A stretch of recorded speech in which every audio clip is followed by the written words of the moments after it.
Isfahan کے 70,000 یہودی دجال کی پیروی کریں گے، یعنی دجال کے لشکر میں شامل ہو جائیں گے۔ یہ اصفہان کون سے ملک کا شہر ہے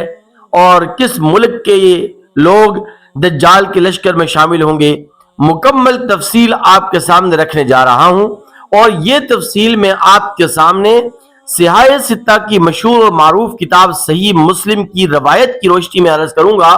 اس لیے آپ کسی قسم کے شک و شبہ میں یا کسی قسم کی کنفیوژن کا شکار نہ ہو۔ دیکھیے حدیث مبارکہ کے اندر آتا ہے، صحیح مسلم کی یہ روایت ہے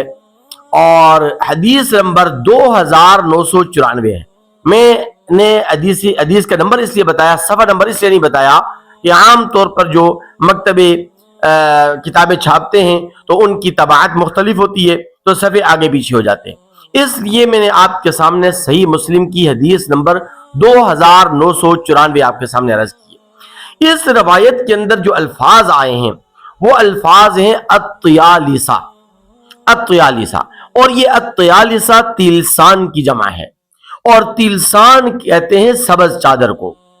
اور یہ سبز چادر جو ہے یہ دجال کے جو پیروی کرنے والے ہیں، دجال کے لشکر میں جو شامل ہونے والے لوگ ہیں، یہ وہ پہنیں گے۔ اور کیوں پہنیں گے؟ اس لیے پہنیں گے کہ یہود کو دیکھا گیا ہے کہ یہود سبز چادر کو پہننا پسند کرتے ہیں، تو اس لیے اس روایت کی روشنی میں اور دیگر جو حدیث مبارکہ ہیں ان تمام روایات کی روشنی کے اندر اصفہان کا جو علاقہ ہے یہ ایران کا شہر ہے، ایران کا شہر۔ اس اصفہان مقام پر دجال آئے گا اور وہاں پر پہنچ کر یہ اپنی الوہیت کا دعویٰ کرے گا، یعنی اپنے خدا ہونے کا، رب ہونے کا دعویٰ کرے گا۔ تو اس دجال کے لشکر میں سب سے پہلے اصفہان کے 70,000 یہودی اس کے لشکر میں شامل ہو جائیں گے اور پھر وہ دنیا کے کونے کونے اور چپے چپے میں پہنچیں گے۔ تو یہ جو اصفہان شہر ہے یہ ایران کا شہر ہے۔ اب آپ کہیں گے کہ یہودیوں کا ایران کے ساتھ کیا تعلق؟ ایران تو اہل تشیعوں کا ملک ہے، بالکل ٹھیک ہے، آپ نے، آپ کی بات اپنی جگہ پر درست ہے، بلکہ حقیقت یہ ہے کہ ملک پاکستان کے اندر جس طرح اکثریتی آبادی سنی قوم کی ہے، سنی مسلمانوں کی ہے، یعنی 95% جو ہے سنی مسلمان ملک پاکستان میں بستے ہیں، 4-5% اہل تشیع ہیں، تو بالکل یہی صورتحال ایران کے اندر بھی ہے کہ ایران کے اندر تقریباً 90%، 95% اہل تشیع ہیں، اور وہاں پر 5% یا 6-7% جو ہے وہاں پر سنی مسلمان ہیں۔ اب یہ ایران کے اندر یہودی کیسے آئے اور ان کا یہودیوں کے ساتھ کیا ربط، کیا نسبت، کیا تعلق ہے؟ تو دیکھیے، آپ تاریخ پڑھ لیجئے، آپ تاریخ کو اٹھائیے، آپ ہسٹری پڑھ لیجئے ان اہل تشیع کی۔ اہل تشیع کا اور روافض کا جو بانی تھا، جس نے روافض کی بنیاد رکھی، جس نے اہل تشیع کی بنیاد رکھی، وہ تھا عبداللہ ابن سبا۔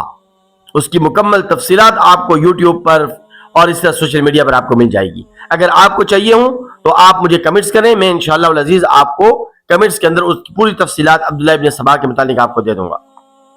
تو یہ جو عبداللہ ابن سبا ہے، جو کہ اہل تشیع کا بانی ہے اور روافض کا بانی ہے، جس نے اہل تشیع کی اور روافض کی بنیاد رکھی، میں ان اہل تشیع اور روافض کی بات کر رہا ہوں کہ جو تفضیلی نہیں ہے۔ تفضیلی جو اہل تشیع تھے وہ صرف اور صرف حضور اکرم صلی اللہ علیہ وسلم کے زمانے نبوت کے بعد حضرت علی المرتضیٰ رضی اللہ تعالی عنہ کے دور خلافت میں کچھ لوگ تھے جو کہ تفضیلی تھی۔ موجودہ دور کے اندر